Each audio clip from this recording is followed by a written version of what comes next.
संत ज्ञानेश्वर माऊली ज्ञानेश्वरीमध्ये एक सुंदर उपमा देतात. अर्जुन कुरुक्षेत्राच्या रणांगणावर स्वतःला भस्मासूर समजतो आणि कौरव सेनेतील भीष्माचार्यांना द्रोणाचार्यांना महादेव समजतो.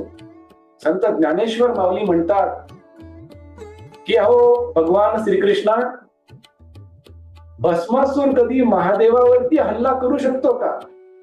भस्मासुराचे अस्तित्वच महादेवामुळे आहे, तर भस्मासूर महादेवावर हल्ला, त्याच्यावर शस्त्र कशी अवघडू शकतो? अशा प्रकारचा देखील सात्विक भाव अर्जुनाच्या मनामध्ये कुरुक्षेत्राच्या रणांगणावर निर्माण होतो, असे संत ज्ञानेश्वर माऊली म्हणतात. स्वतःला भस्मासूर म्हणून घेण्या इतपत मजल या सात्विक अर्जुनाची कुरुक्षेत्राच्या रणांगणावर जाते.